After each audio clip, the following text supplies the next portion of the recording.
Ang Ginoo manaa kaninyo. Maya usab kanimo. Pagbasa gikan sa Santos nga Ebanghelyo sumala ni Juan. Himayaon ikaw, O Ginoo.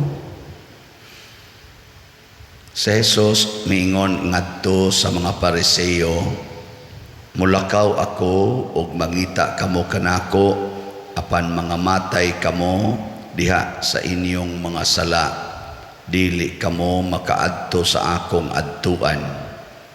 Busa ang kadagkuan sa mga Hudiyo siya miingon, dili kamo makaadto sa akong adtuan. Nagpasabot ba kini nga maghikog siya? Si Jesus mitubag, kamo taga dinhi sa yuta apan ako gikan sa langit. Kamo taga dinhi sa kalibutan apan dili ako taga dinhi. Mao nga gisultihan ko kamo nga mga matay kamo diha sa inyong mga sala. Og mahitabo gayud kini kun dili kamo motuo nga ako mao ako. Sila nangutana kaniya, kinsa ka ba di ay? Si Jesus mitubag, ang gitug-an ko na kaninyo sukad pa sa sinugdan. Daghan akog ikasulti o ikahukom batok kaninyo. Apan matuod ang nagpadala kanako o ang ako lamang nadungog gikan kaniya maoy isulti ko sa kalibutan. Wala sila makasabot nga nagsulti siya kanila mahitungod sa amahan. Busa mingon si Jesus kanila, kung inyo nang iisa ang anak sa tao, mahibaluan ninyo nga ako mao ako. Ug masayran unya ninyo nga wala ako magbuhat sa kaugalingon kong pagbuot, kundili nagsulti lamang ako sa gitudlo kanako sa amahan. Ug siya nga nagpadala kanako naguban kanako. Wala ako niya pasagdi nga mag-inusara, kay nagbuhat man ako kanunay sa makapahimuot kaniya. Daghan sa nakadungog kang Hesus nga nagsulti niining mga butanga nanuo kaniya. Ang Ebanghelyo sa Ginoo. Dayon ikaw, O Kristo.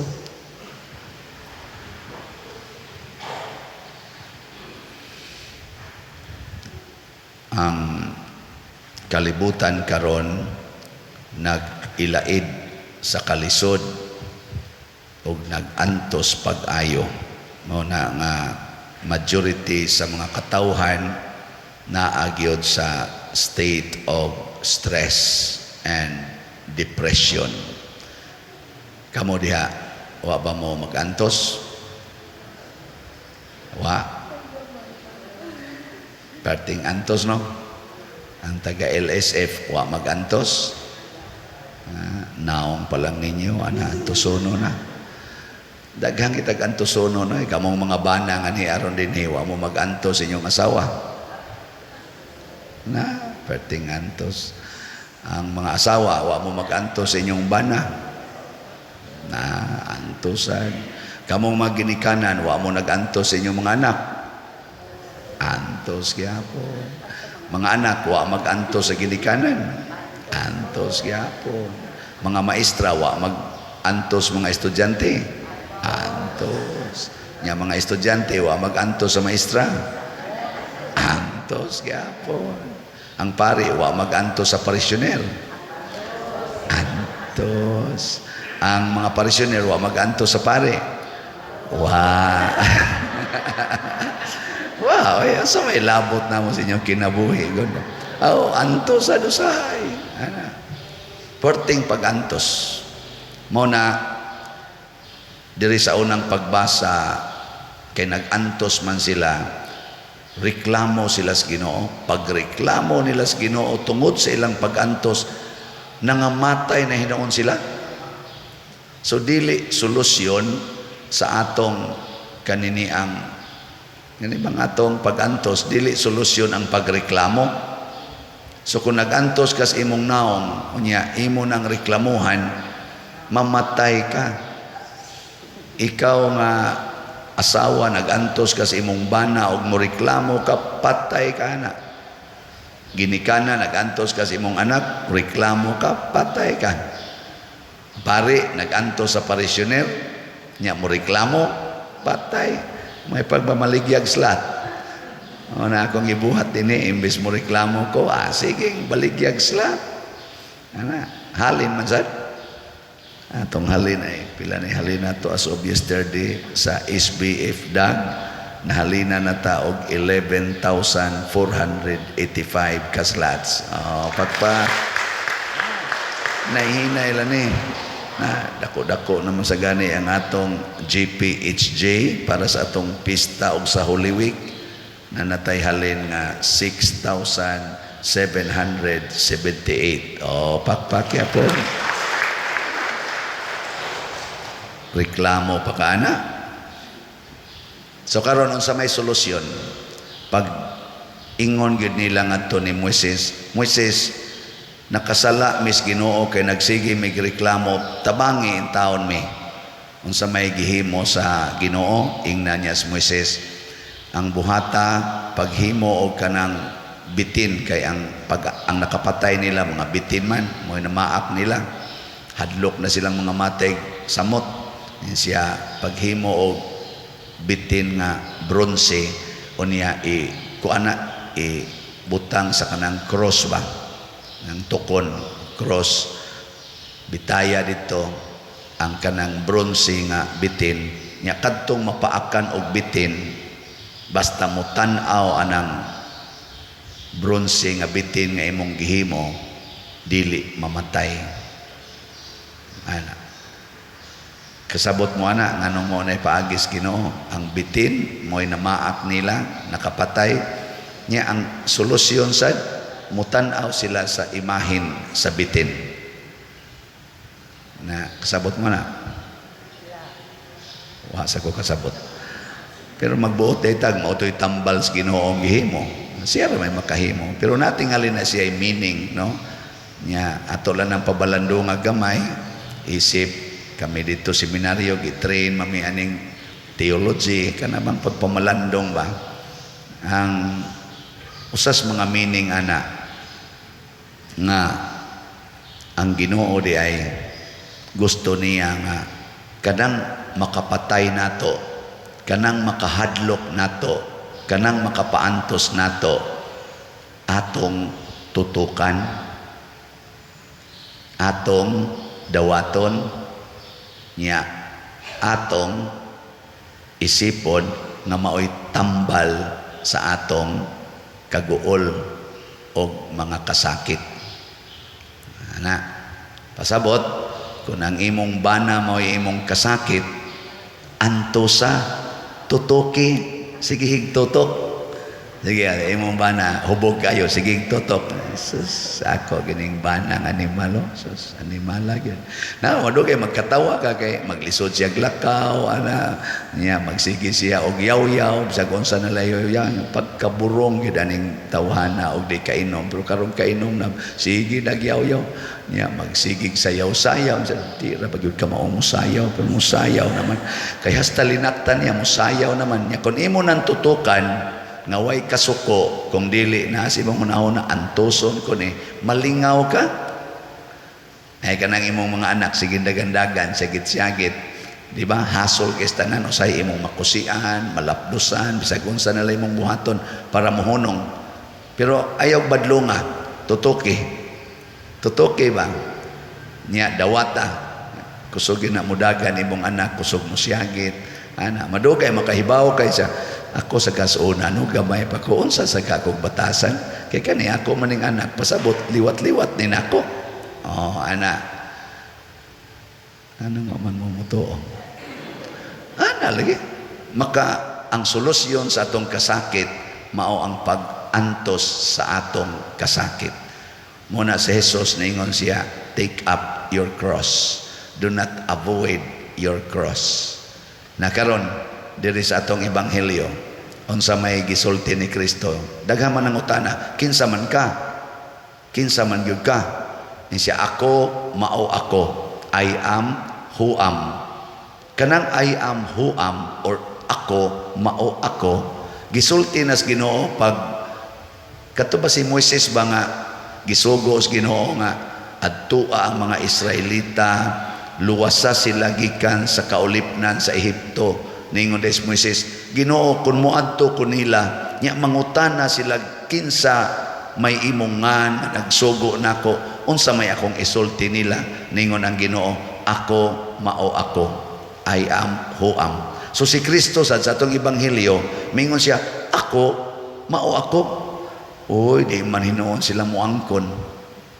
Di nila makita ang pagkaginoo ni Kristo, ang pagkaanak sa Dios ni Kristo. Di nila makita sa iyang naong.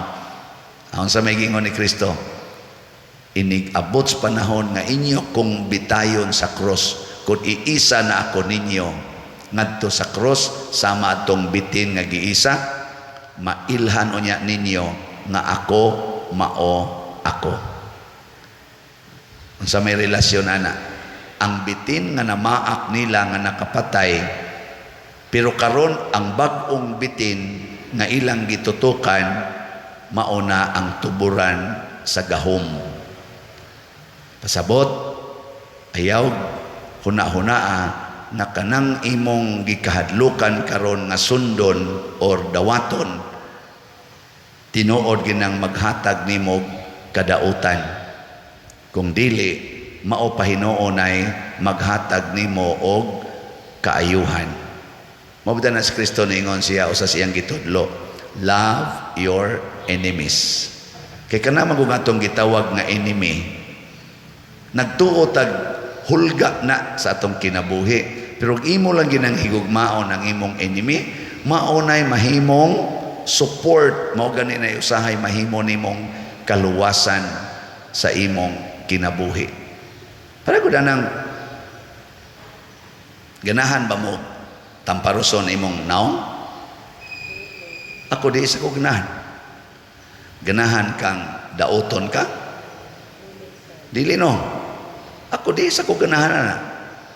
Pero kung mo dawat ang tamparuson, nya mo pasaylo tas nagtamparos nato, anha ka diha maluwas. Nganuan?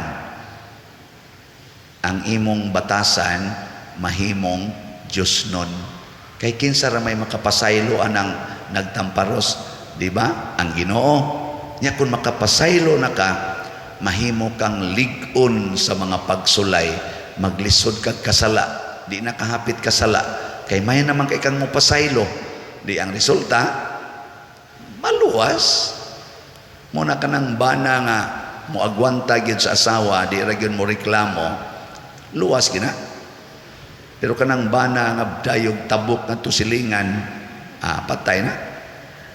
Kana sang asawa nga di gyud magyaw-yaw sa bana, bisan pag ang bana portig yung yawaa, luwas na. Oh.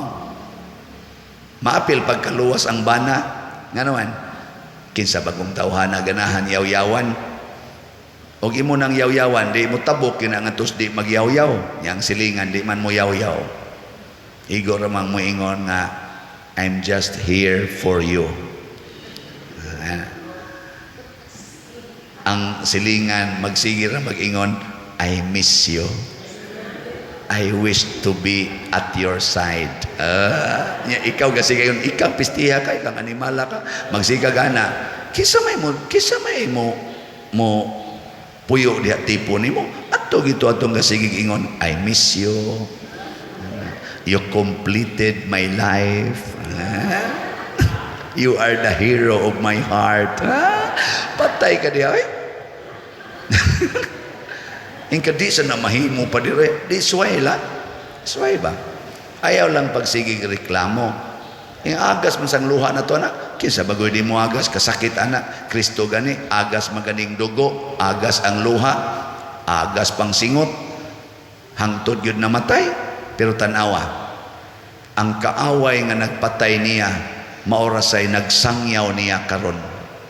Ang mga katawhan nga nagsalikway ni Hesus ug nagpatay kaniya, maorasay nahimong mga magsasangyaw.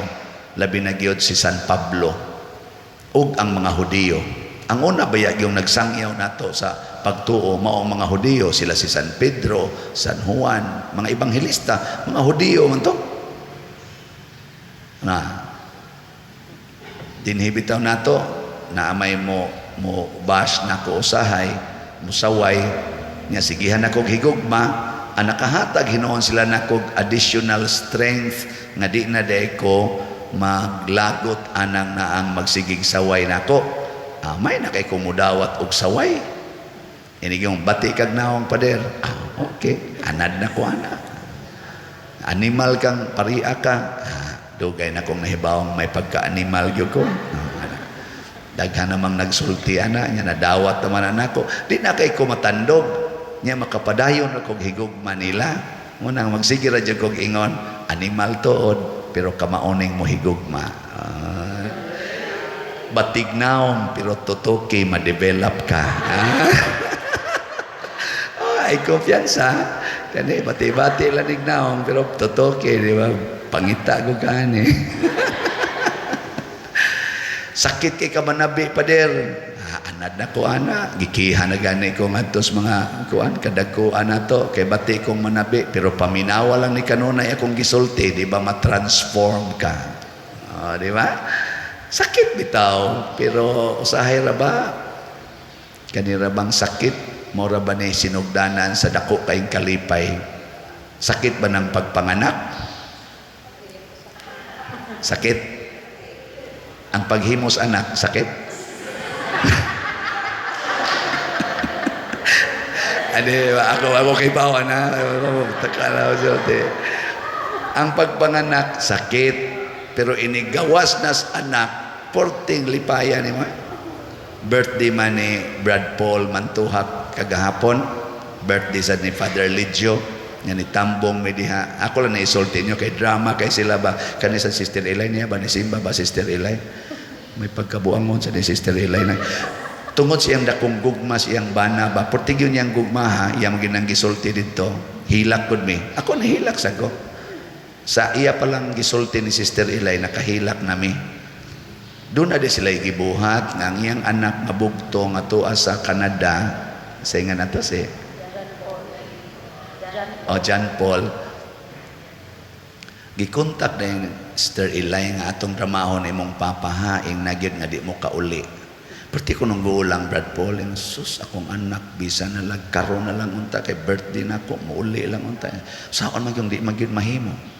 Pero di manguli di ay amo na to gabi dito na usas mga dedications ana yaman gipakita dayon dito sa video nga nagvideo sila ang yang anak nga pa happy birthday ana pakita niya nga naas video yang anak yang apo yang asa yang umagad hilak dayos Brad Paul and then siya saon man gyud pinangga kina kung bataan niya uman kaanhi ana sige manganta tag happy birthday oy tawag na MC, ang birthday cake, dadaan ang birthday cake. So, nang nagdaas birthday cake, ang iyamang anak. Pastang hilak ang Brad Paul's kalipay, kapyot yun siya siyang anak, pati niyang hilak. Nindot kayo, no? Awa mo nindot eh. Unyagwa pa to sila'y anak. O gikumot pa tong Sister Eli sa iyang tiyan, ang anak. Huwag maghatag o ingon atong kalipay nga makapaluha sa imong mata nga kalipay. Ang iyagong apo iyang gisungay-sungay pertigyod niyang lipaya ni Brad Paul. Unya wa pa to gipanganak sa ilang anak o gikumot pa tong iyang apo na kasi sungay-sungayon nga murag misangkos panganod ang kalipay ni Brad Paul. Inana ba? Apisag ka mo god kanang inyong anak, inyo pa nang gikumot na kamuri kusi-kusion, na kamuri latos-latoson. Mga buangon mong dagko ayaw naglatos sa lagi antosa ba anak kay kanang imong kasakit mo na imong hatag ni mong kalipay.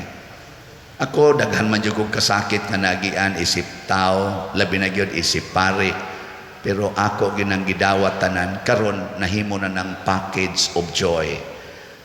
Ang kasakit mahimo gyung kalipay nya karon Christmas namo karon dinhi sa Archdiocese Christmas kanang Christmas mao na ang among panahon sa renewal sa among pagkapari ngadto meros katedral mag-renew mi so iampo mi ha mga pari sa Archdiocese sa Sugbo, nga unta kamaogid ming magantos kuyog ninyo.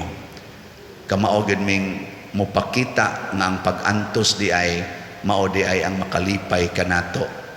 Nga kining atong mga kasakit, apil na ning atong mga kaaway, kung ato lang gining antoson, mahimong tuburan sa kalipay.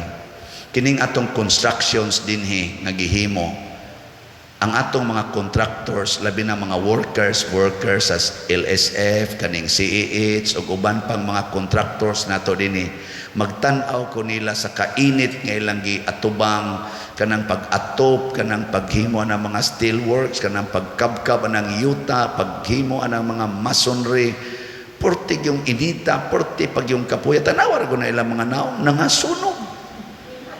Pero tungod nila, magsige na tayo, hala kanindot, hala kanindot, hala kanindot. Sila'y nakapanindot tungod sa ilang pag-antos.